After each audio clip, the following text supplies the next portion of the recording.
기억나는 찬송이 있습니까? 그렇죠. 예배 전에 그죠. 우리가 봉헌을 하면서 비준비하시니, 그 비준비하시니 그 곡이 있지 않습니까? 제가 찾아보니까 147편이었는데 역시나 소결이 문답을 준비하면서 그 구절 가운데 한 구절이 147편이 있어서 이 본문을 가지고 이 시간 웨스트민스터 소결이 문답 4문답을 함께 이 시간 공부하도록 하겠습니다. 복습을 좀 해볼까요? 1문답이 무엇이었습니까? 맞추시면은 제가 잼 한 병을 더 드리겠습니다. 예, 목사님 괜찮으시겠죠? 예, 잼이 좀 많이 남아 있습니다.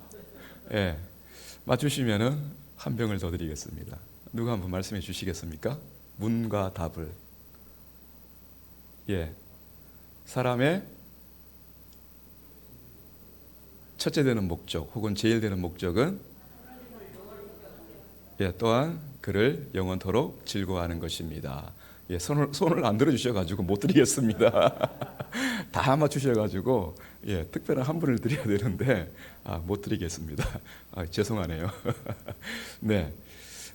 그런데 그러한 사람의 목적이 참 그 소교리 문답에서 사람으로부터 시작하잖아요. 하나님으로부터 시작하는 것이 아니라 사람으로부터 먼저 시작을 합니다.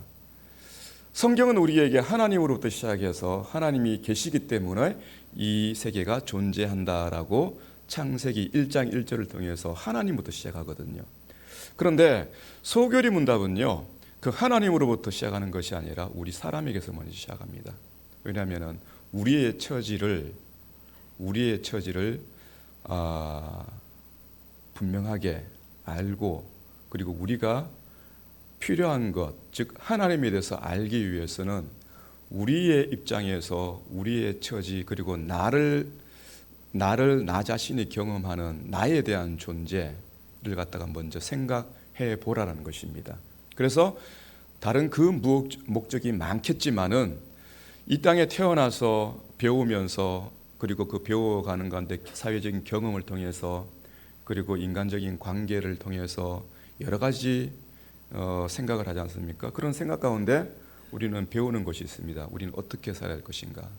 그런데 하나님께서는 그 모든 것들을 지워버리라는 것이에요.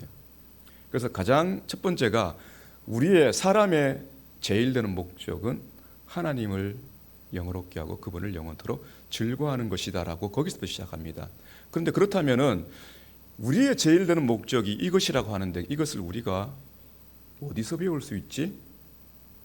그 질문에 대해서 두 번째 문답은요, 그 내용은 하나님께서 하나의 법칙을 주셨는데 신구약 성경을 통해서 그 법칙을 주셨다라고 하는 것이에요.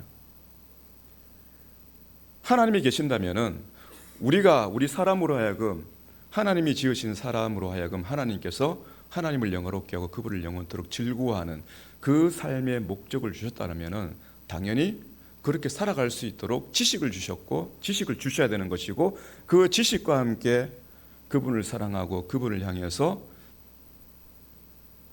의지의 힘을 다하여서 그분께 충성하는, 그분과 함께 사랑의 관계를 유지하는 그러한 삶을 살아야 되지 않습니까? 그렇다면 그분을 영화롭게 하고 그분을 영원토록 즐거워하는 그 가르침이 어디에 있는가? 태초에 하나님께서는 아담과 하와에게 그 모든 삶의 지식을 주셨어요. 그 타락한 인류에게는요, 간간히 택하신 자들을 부르셔서 말씀을 통해 주셨다는 것입니다. 그러나 지금 이 시대에는요, 어느 특별한 자를 계속 부르시는 것이 아니라 완성된 구약과 신약 성경에 기록된 이 하나님의 말씀, 하나님이 직접 정하시고 하나님이 택하신 자들을 통해서 그들의 심령에 감동을 주셔서 이 기록하게 하신 이 말씀이 하나님의 말씀이라는 것입니다. 그래서 이 말씀을 통해서 사람의 제일 되는 목적, 첫째 되는 목적을 가르쳐주고 있다는 것입니다. 그러면은 세 번째 문답이 있죠. 그렇다면은 그것을 가르치기 위해서 성경은 우리에게, 사람의 제일 되는 목적을 위해서 성경은 우리에게 무엇을 가르쳐주고 있는가라는 것이 세 번째 문답이었거든요. 그 세 번째 문답은 하나님에 대해서 우리가 믿어야 될 것, 그렇죠? 성경이 사람의 첫째 되는 목적을 가르쳐주고 있는데 그 목적이 무엇인가 가르치는 내용은 두 가지라고 했습니다. 하나님에 관한 것. 두 번째는 하나님께서 우리에게 주신 의무. 그래서 오늘 사문답에는요, 하나님에 관한 것 첫 번째라고 할 수 있는 사문답, 그것을 한번 알아보도록 하겠습니다. 한번 보여주십시오. 사문답을 함께 읽도록 하겠습니다. 하나님께서는 어떤 분이십니까? 하나님께서는 영이신데 그분의 존재와 지혜와 능력과 거룩과 공의와 선하심과 진실하심이 무한하시며 영원하시고 불변하십니다. 이렇게 가르치고 있습니다. 읽다 보니까 느낌이 좀 어떻습니까, 여러분? 단어 자체가 우리 사람과는 좀 많이 동떨어진 단어들이죠. 그래서 어떻게 보면은 굉장히 철학적이기도 하고요. 그 보이지 아니하시는 하나님의 영, 하나님은 영이시다. 이 말 자체에 대한 설명이 좀 특별하죠. 지혜, 능력, 거룩, 공의, 선하심, 진실하심이 어떻다고 합니까? 무한하고 영원하시고 불변하시다. 과연 우리가 이러한 하나님을 어떻게 알 수 있을까요, 여러분? 굉장히 철학적이고 신화적인 하나의 문장으로 되어 있거든요. 우리의 삶의 경험과는 굉장히 동떨어진 하나의 명제로 그렇게 주어지고 있어요. 한 문장으로 하나님은 이런 분입니다 라고 가르치고 있습니다. 이것을 우리가 어떻게 알 수 있을까요? 때로는 우리가 성경을 이야기하고 교리를 이야기하면서 이런 주제되는 명제들을 가지고 얘기할 때, 토론을 할 때 굉장히 다툼이 많이 있습니다. 그래서 알미니안주의, 칼빈주의, 아니면은 다른 여러 주의 하면서 칼빈주의는 여러 가지 또 형태가 있습니다. 극단적인 칼빈주의, 아니면 조금 좀 적절하게 우리의 경험을 좀 설명해 줄 수 있는 그런 어떤 칼빈주의, 여러 가지가 또 있어요. 그렇다면 이것을 갖다가 왜 이렇게 설명할 수밖에 없느냐? 왜 이렇게 설명할 수밖에 없느냐? 한 가지를 놓치고 있기 때문이에요. 그것은 경험된 하나님의 사랑을 놓치고 있기 때문이에요. 우리가 철학자들이 이야기하는 것처럼 하나님은 이런 분입니다, 하나님은 저런 분입니다 얘기할 때, 교회에 참 그런 시대가 있었거든요. 철학적으로 하나님을 이야기할 때. 그때가 언제냐면 중세교였어요. 서기 500년부터 해가지고 1500년이라는 1000년의 기간 동안에 토마스 아퀴나스라고 하는 그 신학자가 있었는데, 그 신학자는요, 성경의 교리를 이야기할 때 굉장히 철학적으로 하나님을 얘기했어요. 그래서 그 시대에 많은 신학자들이 어떤 식의 이 신학을 했었냐면은, 예를 들면 이런 거예요. 바늘 있지 않습니까? 바늘 끝에 천사가 몇 영이 사람을 하면 몇 사람이 이 바늘 끝에 서 있을 수 있을까? 이런 걸 가지고 토론을 했어요. 왜 그랬을까요, 여러분? 천사는 사람하고는 다르잖아요. 영적인 존재잖아요. 물론 하나님은 영이십니다라는 그런 하나님의 영과 천사들의 영은 또 달라요. 하나님은 스스로 계신 분이시고 천사들은 하나님의 피조물이거든요. 천사들은 그 모양과 형태가 있어요. 그런 하나님은요, 아무것도 없어요. 하나님은 영이십니다 할 때 천사의 영적인 그러한 상태가 또 다른 부분이 있어요. 그런데 이 중세 신학자들은요, 천사를 이야기할 때 이 바늘 끝에 천사가 몇 영이나 이 천사 위에 있을 수 있을까? 그런 식의 토론을 했다라는 것이에요. 얼마나 무의미합니까? 무의미하잖아요. 이런 것도 있습니다. 천사 날개가 몇 개일까? 4개일까? 6개일까? 아니면 날개가 없을까? 그렇죠. 무의미한 것이에요. 왜냐하면 직접 보지 못했기 때문에. 물론 성경에는요, 천사의 날개가 6개라는 그런 설명하는 부분도 있습니다. 그보다 더 중요한 것이 있다는 것이죠. 우리가 소개를 문답 사문답을 통해서 하나님은 영이시며 그분의 존재와 그분의 지혜와 능력과 선하심과 그리고 그분의 공의가 무궁하고 영원하고 그리고 불변하시다는 그것을 우리가 이야기할 때, 도대체 우리는 그러한 하나님에 대한 정의에 대해서, 하나님에 대한 가르침에 대해서 우리는 어떻게 알 수 있을까? 어떻게 알 수 있을까요? 이것이 빠지면은 사람들은요, 철학자와 같이 성경을 이야기하게 됩니다. 그것이 무엇이냐면은 하나님의 사랑이에요. 사랑. 하나님의 사랑. 오늘 읽은 147편의 말씀을 한번 보십시오. 이 147편은 이스라엘 야곱이라고 하는 이스라엘 즉 이스라엘 민족이 그들을 구원하신 하나님을 노래하는 가사이거든요. 그 하나님에 대해서 하나님의 지혜와 하나님의 능력과 하나님의 자비를 이야기할 때, 그리고 창조주 하나님을 이야기할 때 그들은 어떤 역사적인 경험을 가지고 이 하나님을 이렇게 노래하고 있는 것이에요. 어떤 역사적인 경험입니까, 여러분? 그렇죠. 그들의 조상 아브라함을 부르신 하나님, 죽은 자와 같았던 아브라함, 하나님을 알지 못했던 그 아브라함, 그리고 자식이 없어서 후손을 볼 수 없었던 그 아브라함, 영적으로 죽어 있었고 육체적으로 후손을 볼 수 없는 죽은 자 같은 그 아브라함을 살리신 하나님, 이방인의 왕의 노예로 살던 그 조상들을 하나님께서 오직 사랑하시기 때문에 무엇에 근거했어요? 아브라함에게 약속하신 그 언약의 근거에서 내가 내 자손의 하나님이 되고 그들은 나의 백성이 되리라. 얼마만큼요? 영원토록. 그 하나님께서 아브라함과 그 자손을 사랑하신 표현을 그렇게 하신 거예요. 약속에 대한 그 내용을 영원토록 내가 그들의 하나님이 되고 그들은 나의 백성이 될 것이다. 사랑의 표현을 그렇게 하고 계신 거거든요.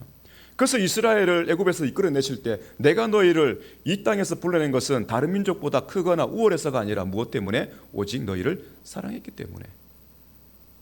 이스라엘은 그 사랑의 하나님을 그들의 광야 40년 동안에, 그리고 그들이 나라를 일구고 그들에게 왕을 주셨고 그 왕을 통해서 그 하나님의 나라 가운데 하나님을 신앙했을 때 그 삶과 하나님을 신앙하지 못할 때 그 삶을 경험했던 그 여정 가운데서 과거의 역사를 기억하면서 그들이 하나님을 반역했음에도 불구하고 여전히 그들을 사랑하셔서 포로 가운데서 다시 자유를 주시고 그 자유한 가운데 하나님을 예배할 수 있도록 그들을 도우신 사랑의 하나님, 그 사랑의 하나님을 그들이 경험했기 때문에 그 사랑의 하나님에 대한 그 은혜를 통해서 지금 추상적인 하나님이 아니라 살아계시고 사랑으로 역사하시는 그 하나님을 지금 노래하고 있는 것이에요. 세상의 어느 민족이 이 이스라엘과 같은 역사적인 경험을 한 민족이 어디에 있겠습니까, 여러분? 아무도 없어요. 지금 이 시대의 역사가들도요, 어떻게 저 조그만 민족, 저 유대인들이 그 아브라함 때부터 시작해서 가나안 땅에 들어와 가지고 지금까지 참 포로로 끌려가 가지고 사라질 만도 한데 어떻게 저렇게 함께 모여서 나라를 계속해서 유지할 수 있을까? 고대 제국에 의해서 포로로 끌려가고 심지어는 근대 현대 독일 나치에 의해서 완전히 멸절될 수 있을 수 있는 그러한 2차 세계대전의 그 참 비참한 그 역사적인 과정을 거쳤음에도 불구하고 어떻게 저렇게 살아가고 저렇게 한 나라를 이루어 나갈 수 있을까? 역사가들은요, 그들의 교육열을 갖다 이야기합니다. 그들이 할 수 있는 최선의 안목이죠.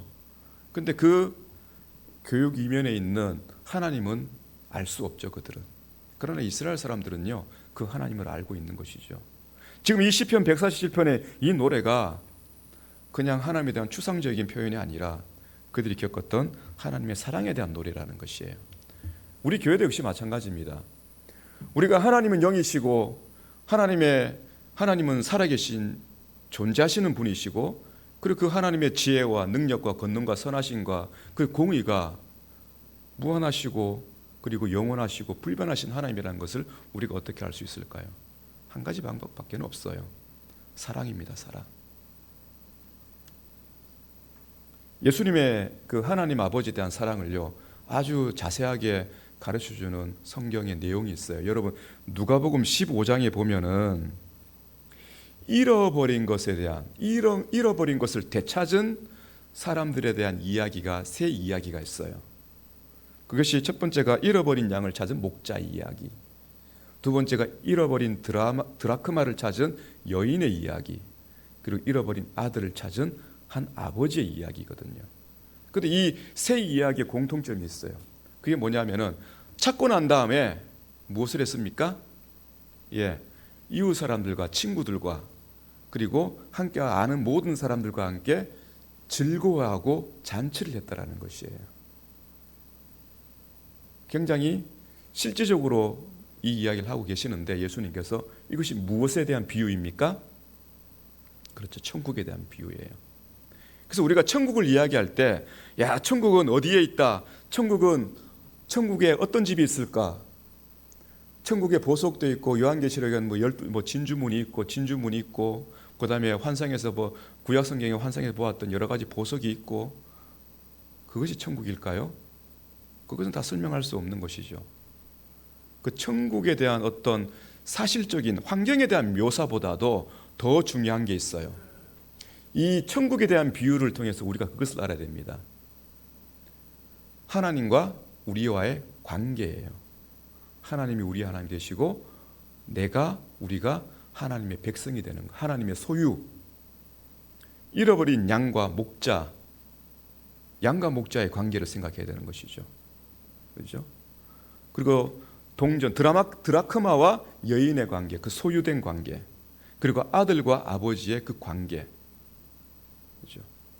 그 관계를 우리가 생각해야 한다는 것이죠. 그 관계를 설명하시면서 예수님께서는 천국의 비유를 하고 있는 것이에요. 그럼 아버지와 아들과의 관계를 한번 설명하면서 말씀을 좀 맺고자 해요.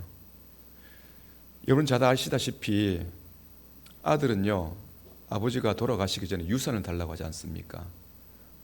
잘 아시다시피 유산이라는 것은 아버지가 돌아가셔야지 그 유언을 따라서 물려받을 수 있는 거거든요. 근데 아버지가 여전히 살아계심에도 불구하고 유산을 달라고 한답니다. 여러분 그 아들은 어떤 아들입니까? 아버지를 이미 죽은 자로 보고 있는 것이죠. 여기서 봤을 때 그 둘째 아들의 생각도 중요하지만은 여기서부터 우리가 알아야 될 게 뭐냐면은 둘째 아들의 인간성이에요. 이 둘째 아들이 어떤 인간성을 가졌는가? 그렇다면은 이런 이야기를 꺼내기 전에 이 둘째 아들은 아버지를 어떻게 여긴 것입니까, 여러분? 아버지를 어떻게 알고 있습니까?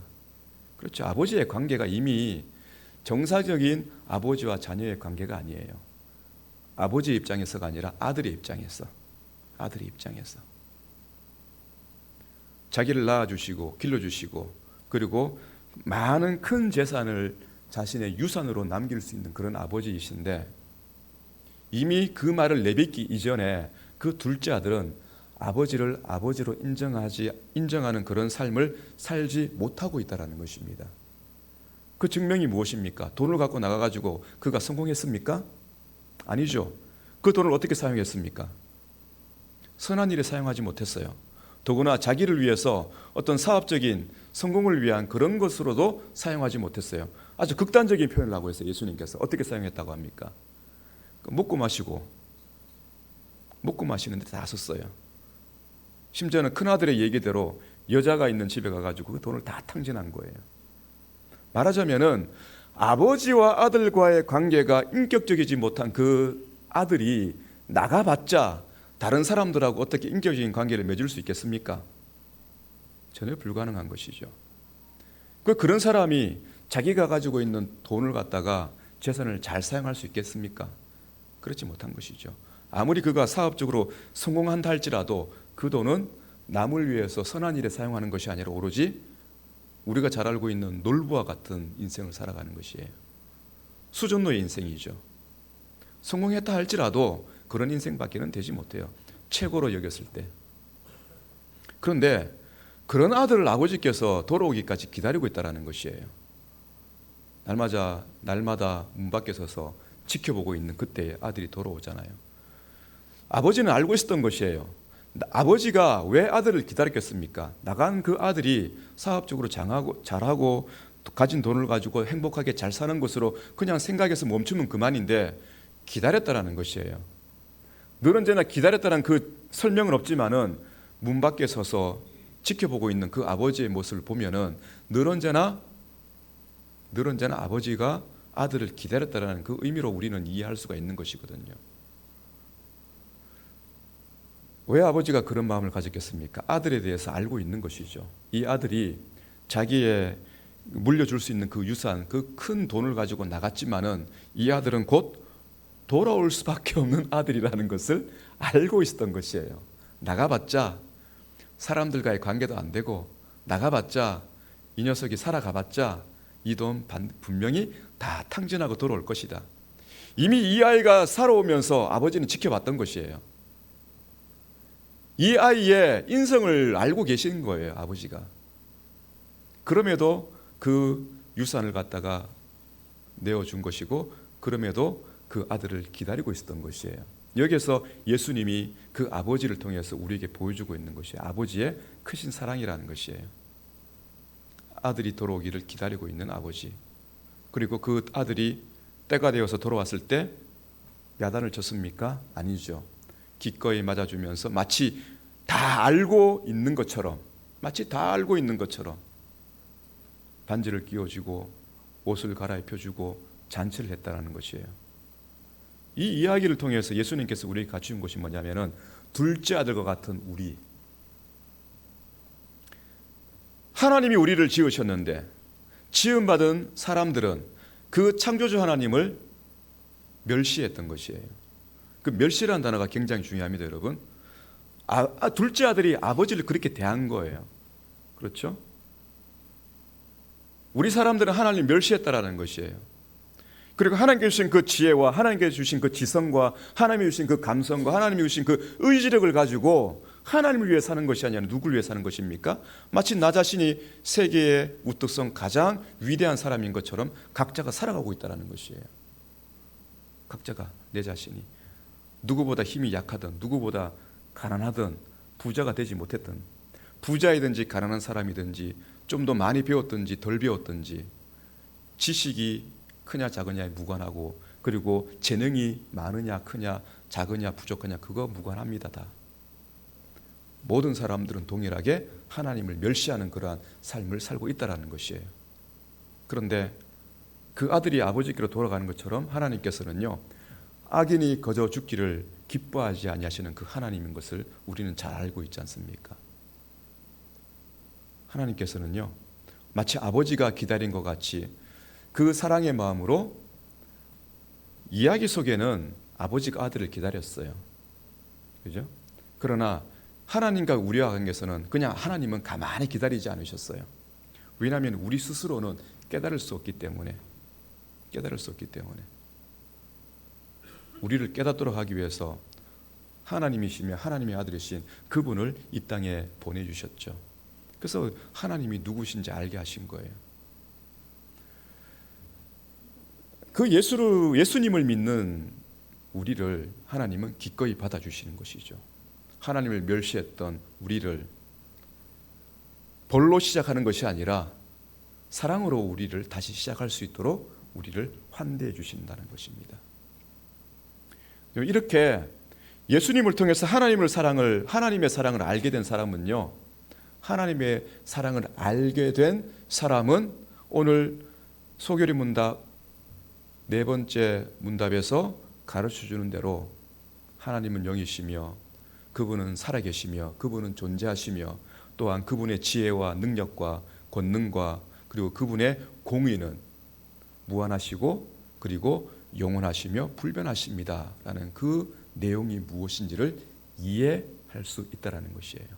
사랑의 경험을 통해서 나를 위해서 끝까지 참아주신 하나님, 나를 사랑하기 때문에 아들을 나에게 보내주신 하나님, 그 아들을 통해서 단지 믿음으로 나를 기꺼이 하나님의 자녀로 삼아주신 하나님. 여러분, 그런 하나님을 우리가 성경을 통해서 계속해서 배우고 그리고 사랑을 느끼고, 그리고 그 사랑을 우리의 죄악 가운데서 우리가 하나씩 인정할 때마다, 우리의 죄를 인정하고 그 죄를 용서하신 하나님의 사랑을 경험할 때마다 우리는 그분의 무한하시고 그리고 무궁하시고 그리고 변하지 않는 그분의 사랑을 우리는 경험한다는 것이에요. 이것이 소교의 문답 제3문이 가르치고 있는 내용입니다. 여러분, 사랑하는 여러분, 하나님을 이야기하실 때 사랑이 없이 하나님을 이야기하지 마십시오. 하나님을 이야기할 때는요, 하나님이 누구이신지, 하나님이 어떤 분이신지, 그리고 하나님과 나와의 관계가 어떤 관계인지 우리가 이야기할 때는 사랑의 하나님, 나를 사랑하시는 그 하나님의 사랑을 가지고 이야기하십시오. 그것이 우리가 경험한 하나님이고, 그것을 통해서 우리가 이야기할 때 그 하나님에 대해서 충분히 이야기할 수 있는 것이에요. 그러한 이야기가 우리의 삶이 되는 것이고, 우리의 삶이 우리가 경험하는 그 하나님이 되는 것이고, 그 우리가 경험한 하나님은 성경을 떠난 다른 하나님이 아니라 성경에서 우리에게 가르치고 있는 하나님에 관한 이야기가 된다라는 것이에요. 아무리 사랑의 하나님이 아니라, 아무리 이 성경에서 말씀하고 있는 사랑의 하나님이 아닌 초월적인 하나님, 아무리 자기가 환상을 보았든지 환청을 들었든지 놀라운 기적을 체험했든지 그 놀라운 사건들을 통해서 하나님의 사랑을 가지고 있지 않으면요, 그 사람은 헛된 것을 경험한 것이에요. 헛된 것이에요. 하나님의 사랑을 가지고 하나님이 어떤 분이신지 이해해야 됩니다. 그때 우리는 분쟁을 끊을 수 있습니다. 분쟁을 끊을 수 있어요. 왜냐하면 사랑이 우리의 연약한 부분들을 다 감싸주기 때문에. 사랑이 나의 분노를 가라앉히고, 사랑이 나의 자존감, 이기적인 자존감을 좀 나쁜 표현을 하면 뭐죠? 이기심이라고 하나요? 그 뭡니까? 자존심이죠, 자존심. 예. 무너진 자존심 때문에 분노하고 다투는 그 모든 것들을 갖다가 가라앉힐 수 있어요. 가라앉힐 수 있어요. 우리가 그런 경험을 해야지 하나님은 어떤 분입니까? 라고 물을 때 하나님은 이런 분입니다 라고 이야기할 수 있는 거거든요. 그래서 오늘 산문답의 내용을 여러분 잘 이해하시면서 147편의 이 내용을 통해서 이스라엘 사람들은 그들을 사랑하시기 때문에 그들을 구원하신 그 하나님을 노래하고 있는데, 나는 이들보다도 더 큰 하나님의 사랑을 받았는데, 예수 그리스도를 통해서 이 이스라엘 사람들보다도 더 큰 사랑을 받았는데, 나는 과연 이 시편 147편의 이 찬송의 노래와 같이 나는 하나님을 지금 찬송하고 있는가? 여러분들 한번 되돌아보시기 바랍니다. 우리는 부족할 수 있습니다. 우리는 연약합니다.